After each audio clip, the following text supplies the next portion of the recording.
unabashed, the most unpredictable, becomes a headline, the most volatile, outrageous behavior, unsubstantiated narratives, a battle of personalities. Welcome to Grant Tamasha, a co-production of the Carnegie Endowment for International Peace and the Hindustan Times. I'm your host, Milan Vaishnav. For decades, the H-1B visa program has been the centerpiece of America's high-skilled immigration system. To its defenders, it's a vital pipeline that brings talented workers from around the world to power the U.S. economy. But to its critics, it's a system rife with abuse, one that can undermine American workers while also trapping foreign workers in exploitative arrangements. A new book, Wild Wild East, Exiled Americans, Enslaved Indians, and the Systemic Abuse of the H-1B visa program, takes readers inside one especially shadowy corner of this world, the universe of so-called desi consultancies. These companies, also known as H-1B body shops, connect Indian tech workers to American employers through a maze of recruiters, subcontractors, universities, middlemen, and corporate clients. The book follows the lives of Indian H-1B seekers, displaced American tech workers, and the firms that profit from a deeply broken system. It is a story all at once about immigration, labor, globalization, and the darker side of the U.S.-India tech corridor. To talk about the book, I'm joined today by its author, Tanul Thakur. Tanul is an award-winning journalist and film critic. In 2015, he won the National Film Award for Best Film Critic, the youngest critic ever to receive the honor. Wild Wild East is his first book. Tanul, congrats on the book, and thanks so much for taking the time. Thank you so much, Milan, for inviting me. It's an absolute pleasure. So I want to start the same way your book starts, by asking you to tell our listeners a little bit about your story. Back in 2010, you were a graduating senior at an American university, and you were doing what most seniors do at that time, which is looking for a job. And you got a call one day from a recruiter who called to say that you had been selected for an analyst position with a starting salary of $60,000 and an H-1B sponsorship. Tell us a little bit about the call and what happened next. Yeah, I mean, that was really bizarre. As you said, I was a student in my final year. Like most students, I was particularly desperate for a job. I mean, especially desperate actually, because I was an international student. I was on F1 visa, which meant I had to find a job very soon after graduating. I had a huge looming education loan of $40,000. And so I had applied to, hundreds of jobs in the last few months and had not received any reply. And I was starting to get very, very desperate. And then in a very typical filmy fashion, I get a phone call. So there's a recruiter on the line, an Indian woman. I had applied to this university through my college's career portal. So, the whole interview began with me being completely sincere and all of that about like who I am and blah, blah, blah.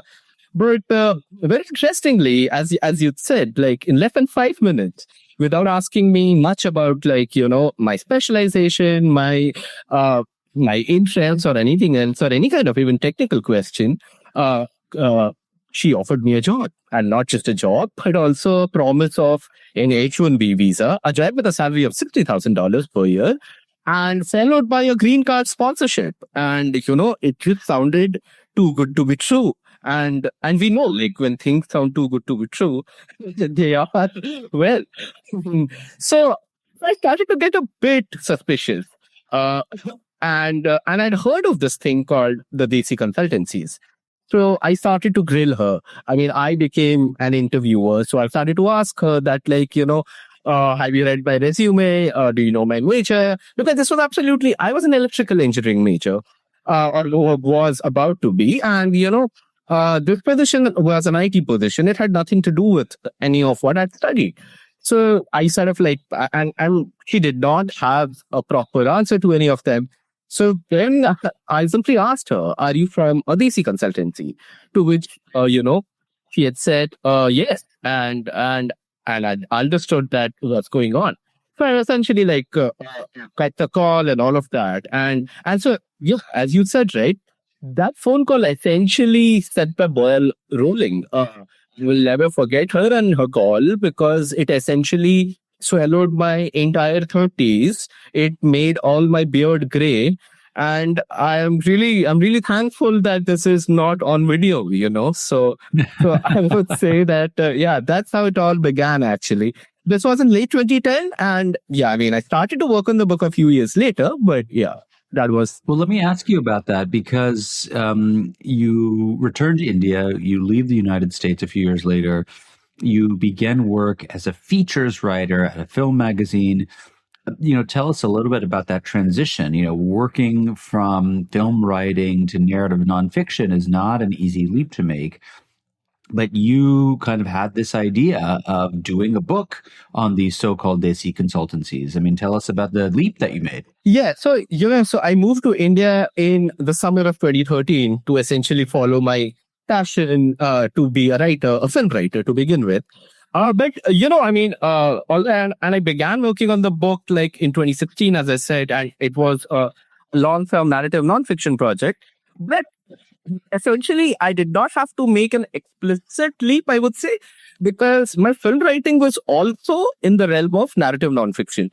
So, in 2013, in this film magazine that I first got my job at, the Big Indian Picture, I used to do like really long form magazine pieces, like 6,000 words, 8,000 words. But these are really narrative driven pieces.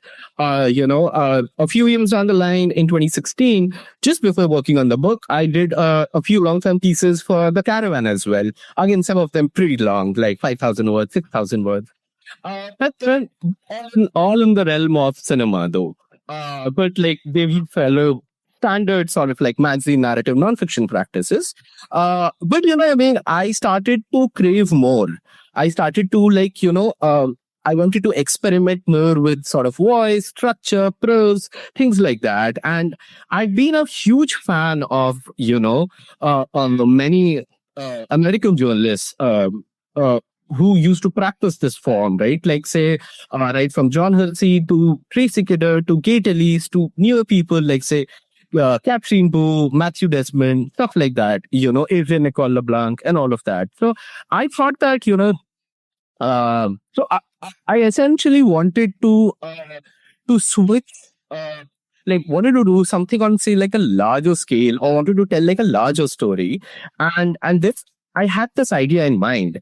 And I thought that, let me just give it a shot. So I would say that's how it sort of it began, essentially. So I realize that for some of our listeners, we kind of jumped in using this jargon and lingo that they might not be familiar with.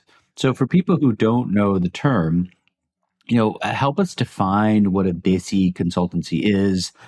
It's often called an H-1B body shop. How do they operate? Where do they fit in the kind of larger US-India kind of technology labor pipeline? Yeah, essentially, a desi consultancy is it's an IT body shop that's owned by desi and almost exclusively hiring desis. Now, desi is a Hindi term which essentially means people hailing from the Indian subcontinent. So, as the name says, desi and consultancy is essentially the staffing firm or a mom and pop rent-a-programmer firm. Sometimes they're bigger firms as well. So that's that about desi consultancies. Now, essentially, what these companies do, I mean, since they are primarily staffing firms, usually they don't have any products of their own. They are essentially in the business of supplying, in the realm of the H-1B program especially, they are in the business of supplying tech workers to clients. And these clients could be like either Fortune 500 firms, say universities, firms in other sectors, essentially this, but model itself is not wrong. We know that, there can be good staffing firms, there can be bad staffing firms and things like that. It's essentially the way this model has been abused, it's a problem. And if you ask me how they work, they essentially it's a pretty established subculture, I would say, or essentially like a cult. They have like a few striking commonalities that you essentially wouldn't find in most staffing firms or say in most industries in the world, I would say. So to begin with, I mean, they often lie to H-1B workers potential H-1B workers or tech workers in India that they have a job in the US. It's only when they go to the US that they find out that they have essentially been lied or essentially been trafficked from India to the US. Then these desi body shops or desi consultancies, they lump 7 to 8 people in a very squalid 2-bedroom guest house. I mean, they call it a guest house. It's extremely dirty, it's extremely cramped with 7 or 8 really desperate Indian H-1B workers. When they make these H-1B workers fake their resumes, they ask them to inflate their resumes with 7 to 8 years of experience. When they can't find jobs because, you can't find job if you don't have that much experience. After a month-long training is another striking feature of this ecosystem. We arrange something called a proxy interview. So somebody else gives an interview on your behalf and you find a job. Then while at the job, if you don't if you don't have the technical acumen to, do that job properly, there's something called on-the-job support. So, it's essentially think of DC consultancies as the best and the biggest techno jugaad. And jugaad for non-Indian readers as well. A quick fix. To be really charitable or to be really... I think the official definition is frugal innovation. Lovely. I love that. I had not heard of that, but absolutely right. So that happens. Then, this is just the fun part of it, in quotes, right? You are kind of the silver cheeky, it's a little funny, but then it starts to get really dark. Because then we're talking about rampant wage theft. We are talking about psychological devastation at a level that it still makes me shudder. Because your salary is often delayed. As I said, there's rampant wage theft. Your purchase order gets audited. There are deportation threats, legal intimidation.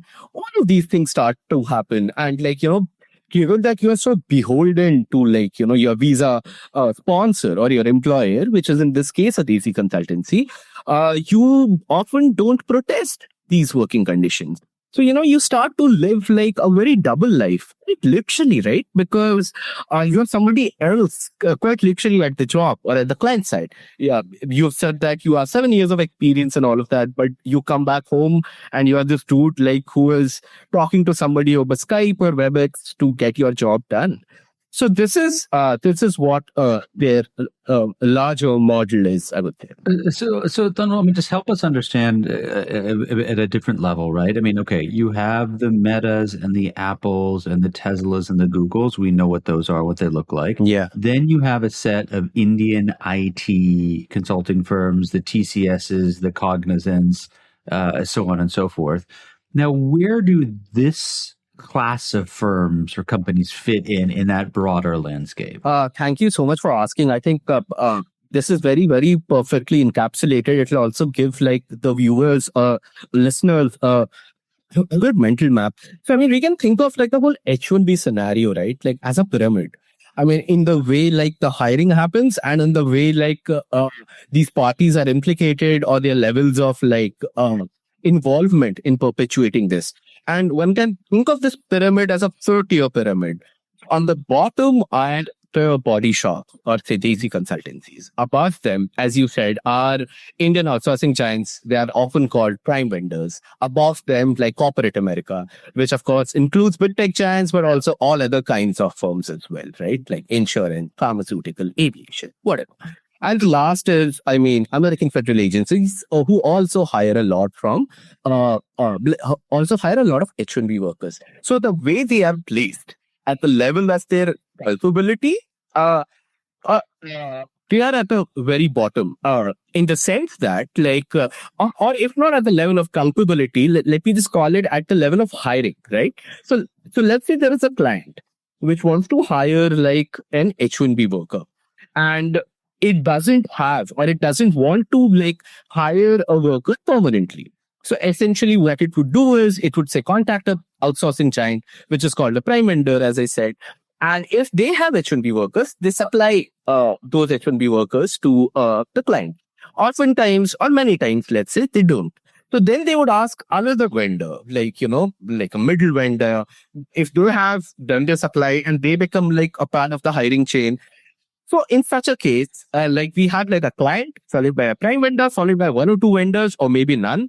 Then there is a desi consultancy, which is essentially sponsoring a visa for an H-1B worker who ultimately goes to the end client and performs related services. So this is how A, the hiring chain happens, and B, like this is how this is how like the pyramid also looks like in terms of like these are like interconnected tiered parties. Of course, there's also a case of like that where it shouldn't be hires, where like, of course, basic consultancies or outsourcing giants don't come. Like you work for Google, it sponsors an H-1B for you and you work for. Sure. So. But I mean, to our listeners, right? I think there's, and this is something that I thought I also had in the book, which is like, okay, I realize this isn't a good analogy, but I mean, say you go to a restaurant and this restaurant doesn't handle its food properly and people end up getting sick.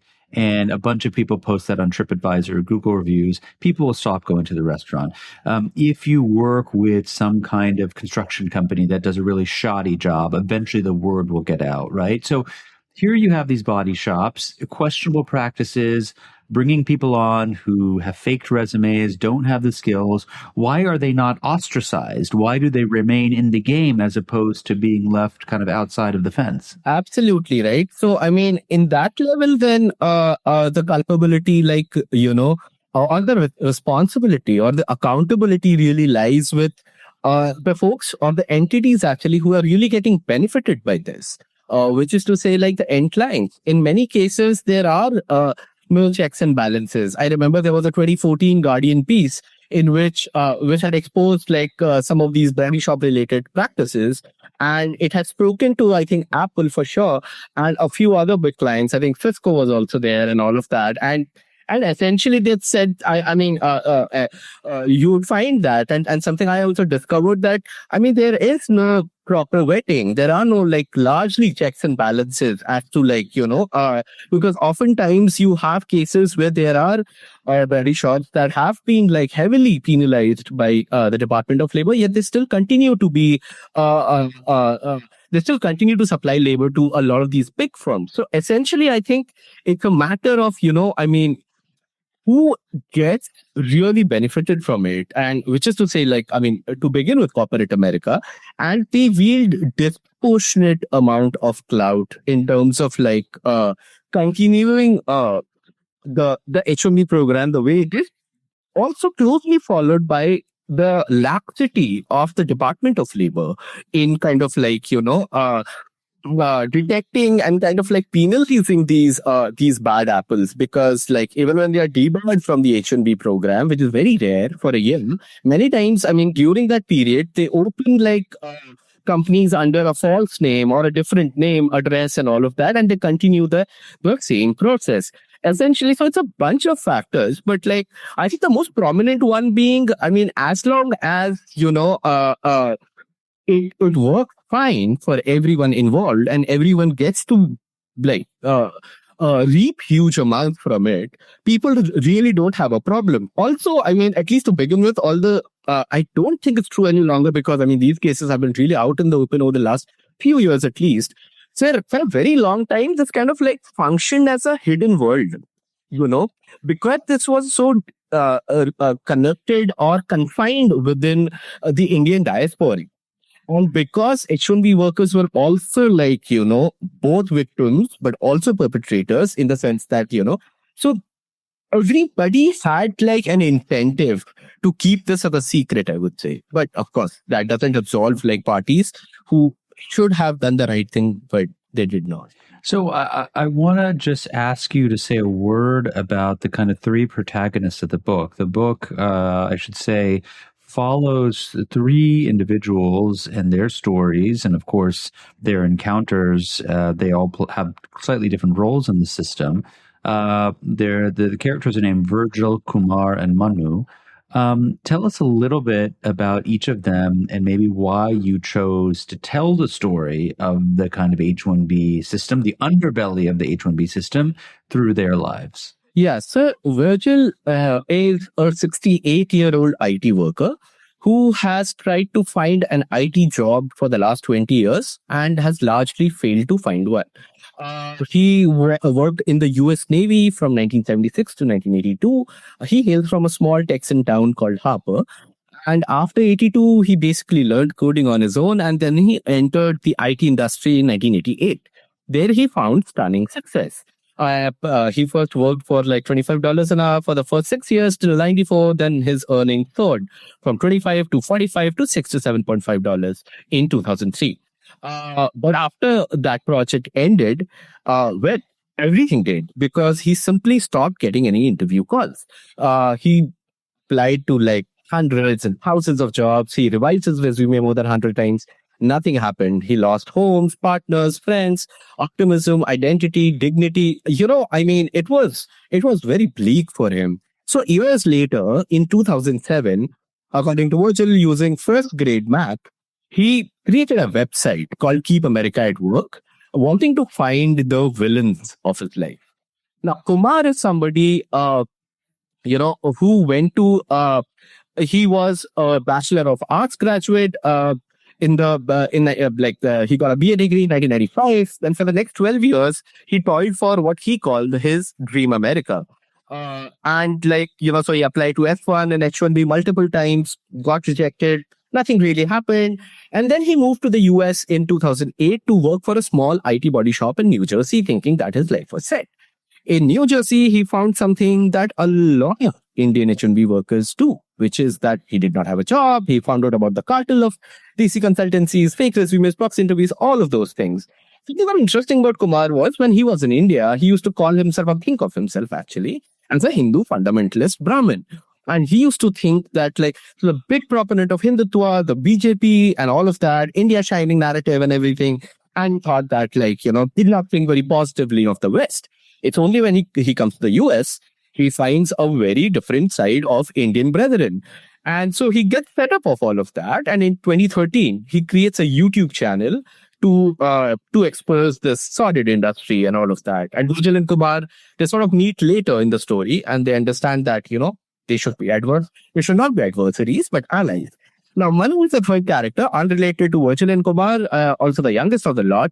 He moved to the US in 2008 to study at this college called University of Bridgeport, where he did his do his master's in electrical engineering. He was this shy, reticent kid who had seen horrific times as a kid. His family was very abusive to him. He had a very sad childhood, actually. In fact, he used to call his family Hitler family, So he basically, his whole bid was to escape the tyranny of his own family and sort of the tyranny of the Indian condition itself. He thought America would be a good place.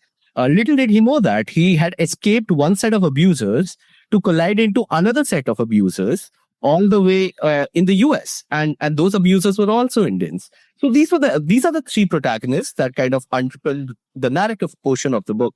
I did not find these protagonists as much as they found me, which is to say that I had a very different conception of this book back in 2016. I actually wanted to go to the US. I wanted to spend a year of furloughing or shadowing a few H-1B workers. But that couldn't happen because I was in India, visa restrictions and all of that, and later the lockdown. So I contacted many H-1B workers, to profile them, to interview them and all of that. And nobody agreed. And some even dissuaded me from working on the book. And I can understand, when your employment is tied to your immigration status, you wouldn't really blow the whistle of anything.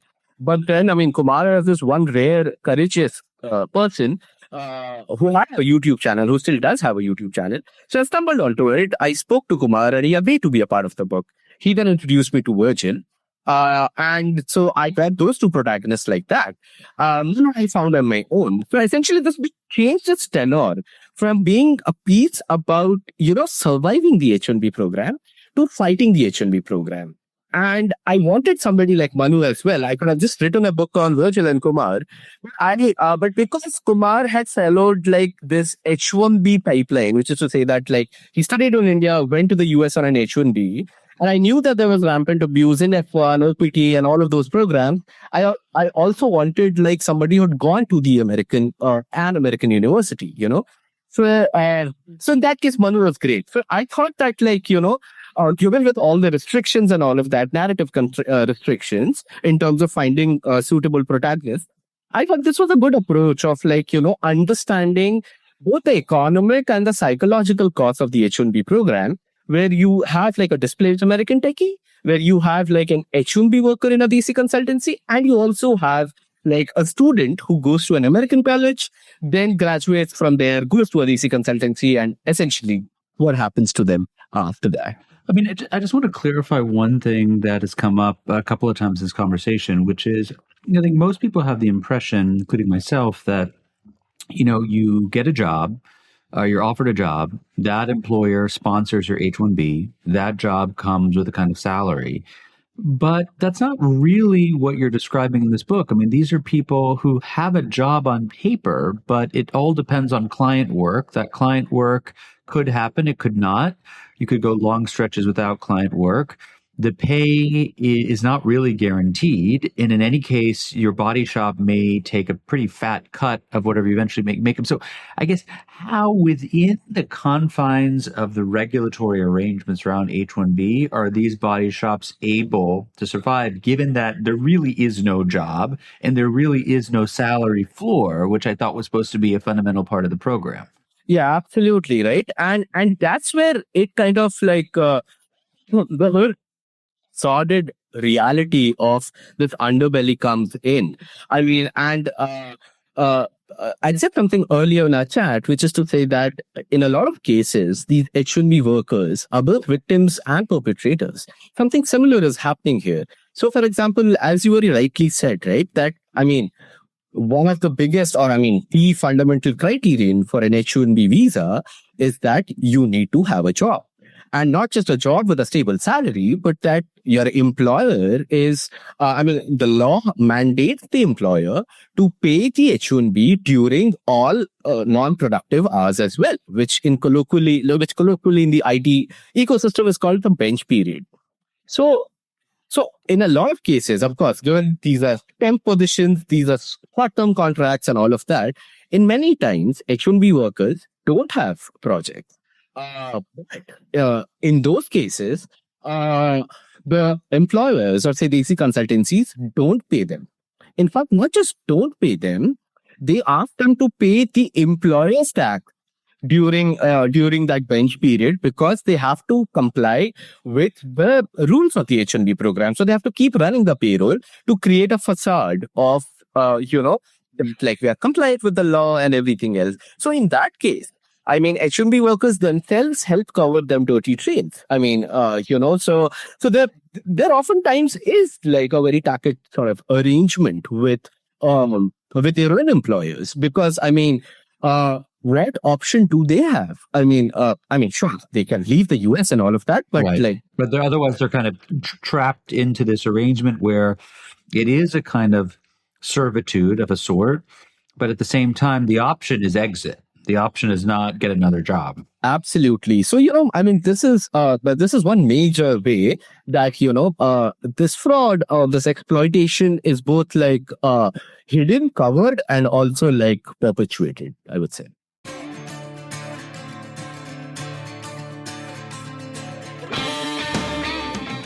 Hey, Grant Tamasha listeners. Thanks for listening to the podcast. Putting this show together each week is a labor of love, but it takes a lot of work to put out a great show every week.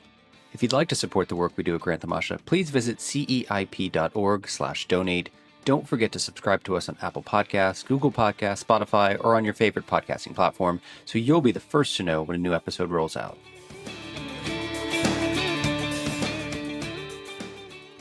You mentioned earlier that one of the reasons that you wanted to profile Manu is the fact that he went to an American university.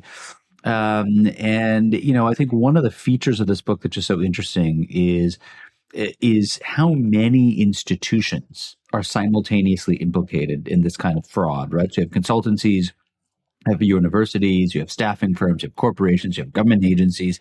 Let me ask you a bit about higher education, right? Because he goes to this school called University of Bridgeport, which I'm guessing most of our listeners have not heard of before.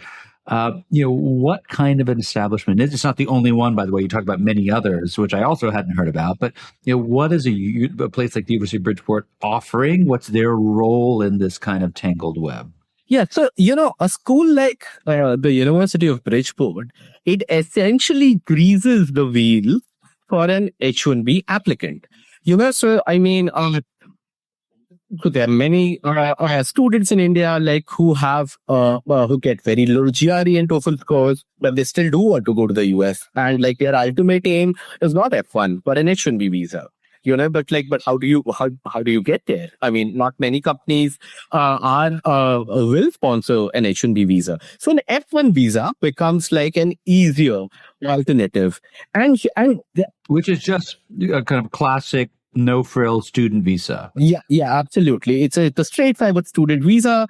It gives you an opportunity to work under the OPT program, which in 2008, the duration increased to 17 months. The extension's duration. In 2016, it became 24 months. So essentially, you get 36 months to sort of work in the US if you have an employer and all of that. Even before you're... Right. And just I want to be sure, I think a lot of our listeners will know this, but for those who don't know, OPT is optional practical training, and it means that after you finish your studies, you can stay on for a period of time. I believe the duration varies if you have a STEM degree versus a non-STEM degree, but it essentially allows you to get practical work experience without necessarily being on a sponsored visa. So it's kind of a bridge that takes you from a student visa to potentially an H-1B or something else. Thanks for this very helpful explanation, Milind. While talking, I sometimes forget that there are no... No. I think these are terms that I think many of us use, but I think, part of what this book does is demystifies the whole process. So I wanted to make sure that people understood that. No, thank you so much. Actually, sometimes I get so carried away, I forget that there are no end notes while you are talking. So you have to explain. No, it was a part. Thanks. Absolutely. Yeah. As you said, right? So now, this kind of intent and this kind of mean, which is the intent of the F1 worker or F1 student, and intent is a school like the Bridgeport, right? It kind of really transforms even the existing educational visa pipeline, because essentially a lot of these schools, they have tie-ups with Indian educational consultancies who know the intent of these workers. And a lot of times, these are, really dishonest / corrupt educational consultancies. So they often push students to lower ranked universities because they get a higher cut. So now in this case, the pipeline sort of becomes Indian student, Indian educational consultancy, one second or a third tier American college, F1 visa, OPT, and then H-1B. So that's one. But, I'll just like to take a minute or two extra to kind of say that, as you said, right, when it comes to the higher education, entities like the University of Bridgeport are actually, small fish. It's actually the real elite American colleges that tend to benefit as well from the H-1B program, because, and H-1B has kind of really become this academia industrial complex, because, a lot of foreign students want to ultimately work in the US. F1 is great for that. They pay higher tuition fee than their domestic counterparts, a lot of colleges benefit heavily from their associations with industry. You have corporate donations, you have in form of endowed professorial chairs, lab equipment, stuff like that. Very few people actually know that there was a backdoor deal between industry and academia in 2000, before a 2000 H-1B Act, which essentially the tech lobbies told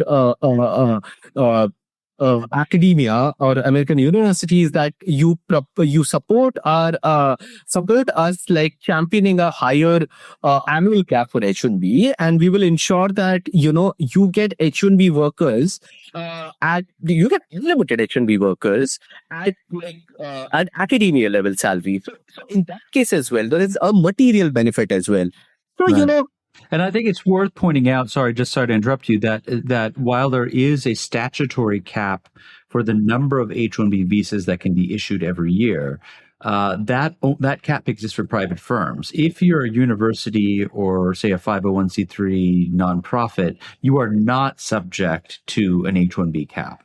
Yes, absolutely, right? Which is why when people say that the H-1B cap is 85,000, 20,000 reserved for master students, it actually ends up being something like 120,000 or 125,000 every year, stuff like that, right?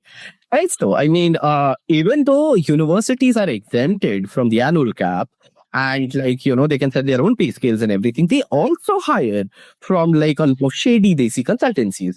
Some of them so bad that they have been heavily, they've had to pay heavy back wages to their workers. They've been involved in class action lawsuits. They've litany of complaints about them on immigration forums and stuff like that. But I think the most important thing, or maybe the most vicious thing, actually for me, the most heartbreaking thing American academia does is it subtly, or tried to do actually, when it was at a fever pitch in the early aughts of the different legislation coming and all of that, is that it subtly tries to mold the public perception of the public through because university heads are so reputed. They are supposed to bat for the right thing. I mean, that's what academia is about, right?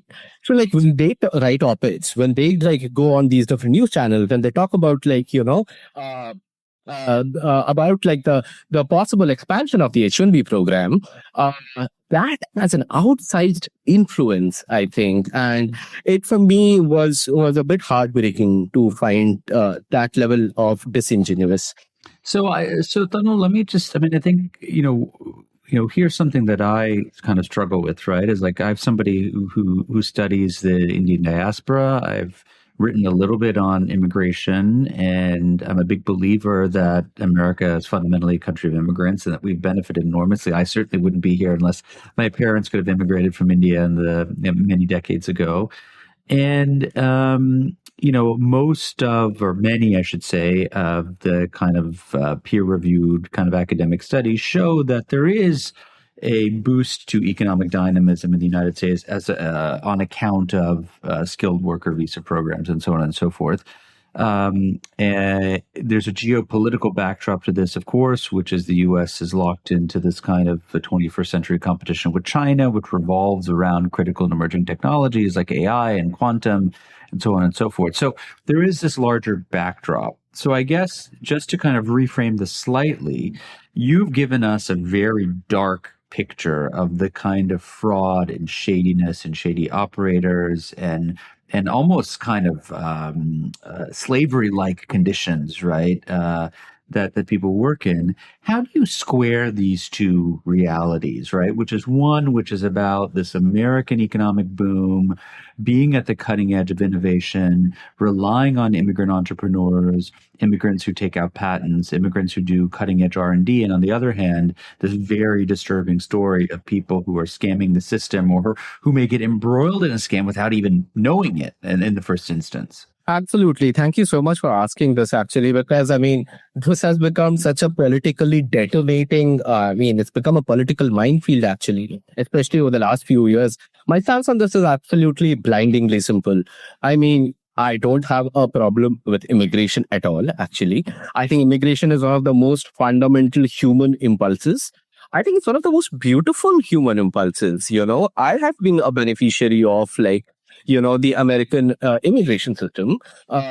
In fact, if people ask me, I credit my college, the University of Illinois at Urbana-Champaign, for me becoming the writer, because I saw some great engineers there, and I realized that. So one good things happen in via immigration. My brother is an H-1B worker right now, so of course I get that, and it's a very fair question to ask, but it's also you also have to take into account what's happening. Both in the host industry, host country, which is to say the US here, US in this case, and also the quality of immigrants that are coming into the country and for what reason, right? One of the biggest reasons, the way this policy was sold to the American public was through the STEM crisis and all of that. That largely has not been the case. But even if we leave that aside for a second, Meaning has been the case, meaning that there's been a lot of talk about a STEM crisis in terms of shortage of qualified individuals to do whatever, be semiconductor engineers or do quantum computing or AI and so forth. So you say that's largely been overblown. Yes, yeah, and I can come to that in a bit. But what I was saying was that, we sort of like,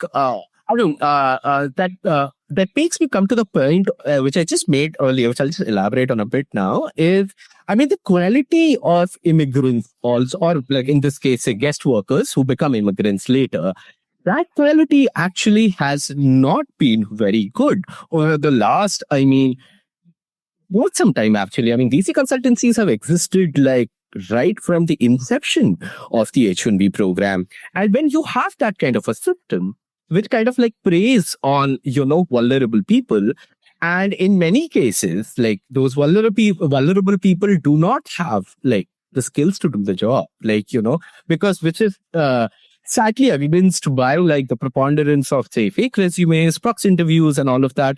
And it's not like say 10, 15, 20 H-1B workers in a year. Like it's thousands of H-1B workers, because there are thousands of desi consultancies in the US. And I'm just talking about desi consultancies. There are also like Indian outsourcing giants. There are also like other ways to subvert like the hiring process in which corporations get to benefit from it, as opposed to like, people who are getting benefited. In fact, like this abuse of the H-1B program, nothing hurt the abuse of the H-1B program more than the sincere and honest H-1B workers themselves.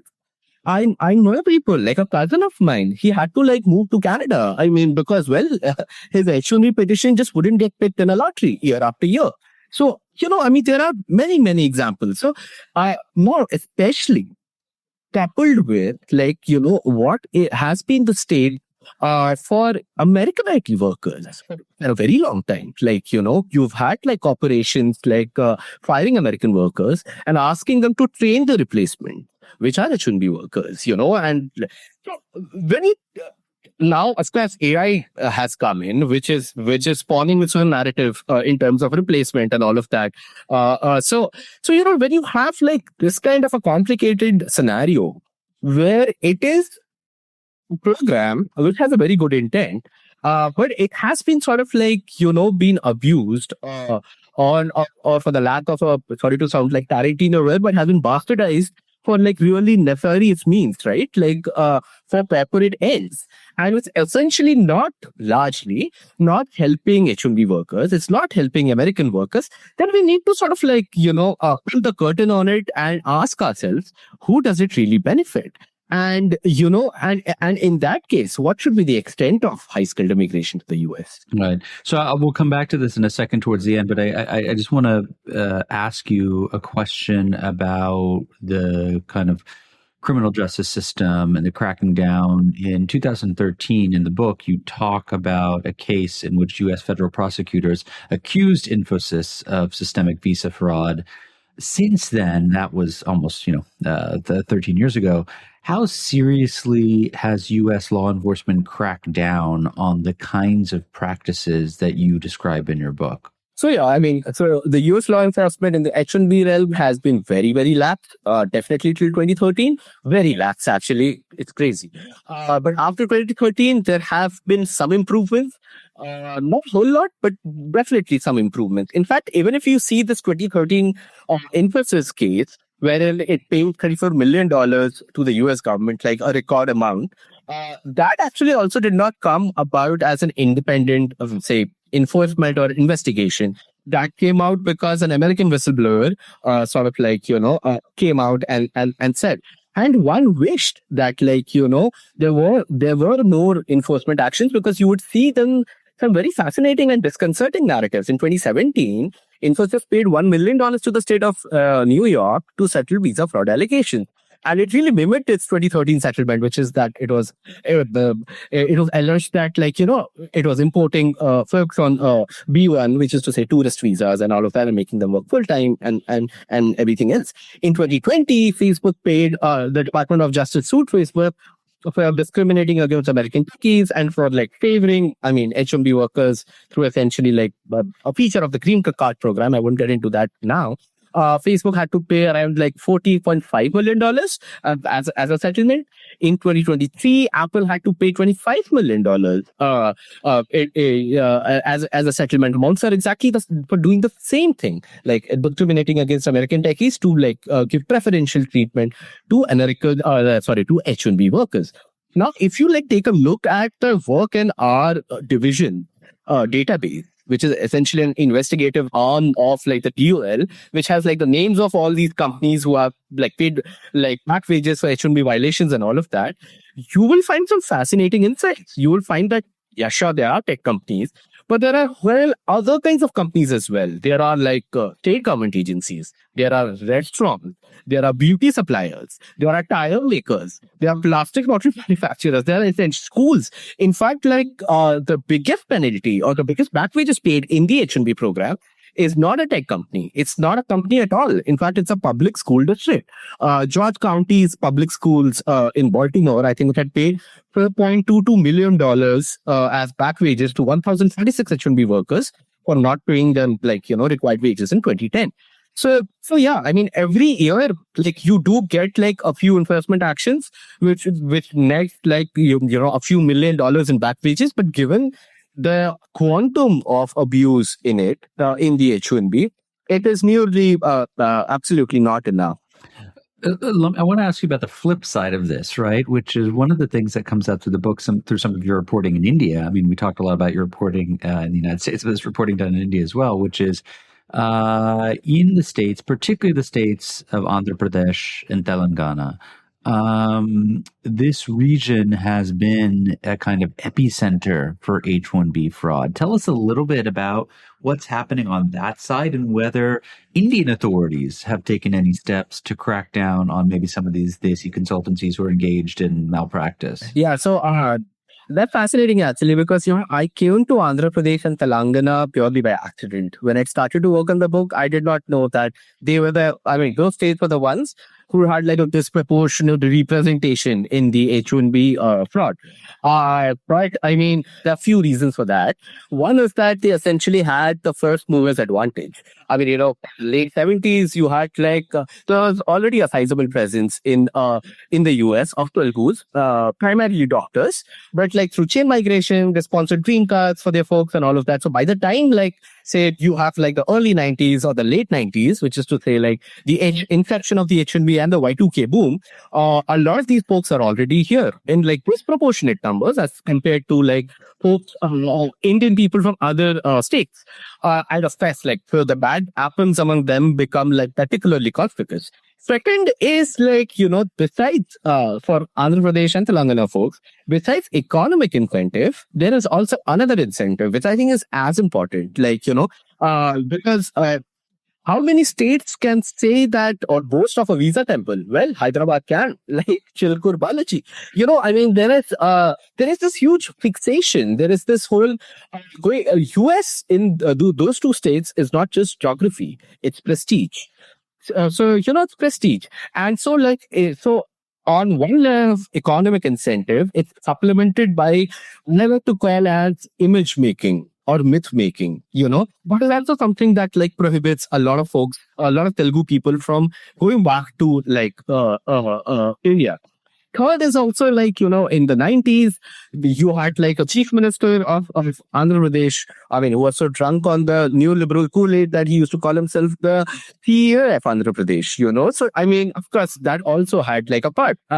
You're talking here about Chandrababu Naidu, sorry. who's back in power. Yeah, so and if you also look at the history of the technical education landscape, Andhra Pradesh is one of the few states besides Maharashtra and Karnataka to privatize higher education through we have many class-based trusts and all of that. So in the late 90s, under the aegis of Chandrababu Naidu, you have a lot of these colleges, engineering colleges mushrooming, which are not of particularly great quality, but so which of these convergences happen to sort of make this possible? But let me tell you this. I mean, in my research, what I have found anybody from any Indian state who has gotten a chance to kind of scam the system, they have absolutely scammed the system, and it makes complete sense because scam is an equal opportunity employer. Everybody wants to scam stuff. Like, in fact, it's not just Indian. There's a reason it's called, desi consultancies and not Indian consultancy, my reporting has told me through Manu and Kumar's experiences that there are many Nepalis in it as well. Nepalis call it Dhoti consultancy. Dhoti is a sarong. I mean, non-Hindi people. I found cases of like where a body shop is owned by a Pakistani and it employs a disproportionate amount of Indians. A berry shop owned by an Indian employs a disproportionate amount of Pakistanis. Now, what better example of Aman ki Asha can you find? Right? You have Sheelatam body shop folks. I mean, of course, Indians really dominate the scene. Make no mistake about that. But, it would be wrong to kind of say that it's only Andhra Pradesh or Telangana people. Of course, their numbers are high, of which I think these reasons can be fairly attributed to. Yeah, I want to kind of bring this conversation to an end by asking you to reflect on something you put in the author's note at the very end of the book, right? Which is I think gets at the kind of so what question, or so what do we do about this question, right? And you write that, look, the H-1B program doesn't play it straight. It's not even close to playing it straight. But on the other hand, you have a Trump administration, a second Trump administration, which, like many other right-wing movements around the world, have really made it very difficult, if not impossible, to have a good faith debate or conversation about immigration. So I guess, asking you a little bit now to kind of think as a think tanker or as a policy wonk, where do you think the solution lies, right? I mean, you talked earlier is that immigration is a beautiful thing. There are many deserving people. There are needs in the United States. There are jobs. There are qualified people. And yet there's a lot of scams being perpetrated under the guise of all of these good things. How do we achieve the right equilibrium? Yeah, so I mean, for me, first and foremost, the Department of Labor must reform its prevailing wage levels. So currently, it's essentially a 4-tiered system. Level 1 corresponds to the 17th percentile of the wages for a particular occupation in an area. Level 2 corresponds to 34th percentile, level 3 50th, and level 4 67th percentile. Now, H-1B program has for long been used as a tool for cheap labor. Now, on one hand, as you said, corporate America folks like to say that, they use H-1B workers because they are the best and the brightest. And also, I mean, simultaneously talk about the strength crisis and something that can't be satiated by a demand that can't be satiated by the domestic market. Yet on the same level, these same corporations are paying wages that are much below the local median wage. So for me, I mean, the first step would be to, raise the wage ceiling by making level 1 at least the 50th percentile of the local wages. I think that would go a long way in sort of curbing these very almost anti-worker practices that these corporations do in lieu of enriching their own coffers. So even if, say, the enforcement is weak, and given that there are so many bad players, but given that, you would really pay, a deserving amount for a deserving candidate, that would perhaps be a death knell for many desi consultancies. Law enforcement actions may not even be required in many cases. Second, I would like to think or say is that, that just like the green card process where, it's employees are required to kind of do a labor market test to see if a suitable US worker is available for the job. That part should be mandatory for the H-1B program as well. Right now, employers have to merely do attestations, and even those vanish if they pay an H-1B worker more than $60,000. Now, $60,000 was no close to genius level salaries even in 1998 when this was enacted. But that threshold figure has absolutely not moved a cent in the last 28 years. So that threshold figure should absolutely be abolished, and the labor market test should actually be mandatory so that American workers are not being disadvantaged. Third, I would say is that, H-1B workers must own their visas. I think this is very critical because for very fact that H-1B workers don't own their visas, their employers do. It has created an indentured servitude kind of a system wherein, its ripple effects are in several quarters. Many times H-1B workers don't get fair pay because, obviously there is this restriction and all of that. The labor mobility is severely curtailed. Second, because their employers own the visas, they can't even complain for fear of retaliation. So, if you make H-1B workers free agents in the market. So, if I start on the last point that corporations love H-1B workers because they're cheap labor, corporations also love H-1B workers because they can be unfree labor. So, this combination of cheap and unfree labor really taps into the entitlement that a lot of corporations have, that we are entitled to a certain kind of labor without being questioned. Don't say that removing so the prevailing wage definition, as it is written right now, it has a lot of gaping loopholes. So essentially, companies, and using those loopholes, companies can essentially underpay an H-1B worker while being fully compliant with the law. And this is very critical to understand that, because desi body shop fiends may have had abused the law, but simply changed the law. So, and there are at least four gaping loopholes, but I'll just talk about two of them. The Department of Labor allows firms to set salaries in terms of prevailing wages. So they're essentially given a plethora of options of wage surveys that they can choose from. And one of them includes wage surveys by private companies, which are often quite beneficial to these corporations. Second is that a prevailing wage is dependent on the job, not the worker. So in many cases, corporations can underclassify a position, fill it with a highly sort of qualified worker, and also save tons of money. The program should also be informed in such a way that that accountability, something that you'd asked me earlier in a chat, should also rest with clients. So right now, visa sponsors have to attest that H-1B workers don't adversely affect American workers. This requirement should also be extended to American employees, because there have been many cases where, H-1B workers from consulting companies or outsourcing giants, they work for clients who essentially fire American workers and ask them to train their H-1B workers. This has happened in Disney, Southern California Edison, Toys R Us, the University of California, whose president, Giant Napolitano, was once the Secretary of Department of Homeland Security, almost science level fiction stuff. So so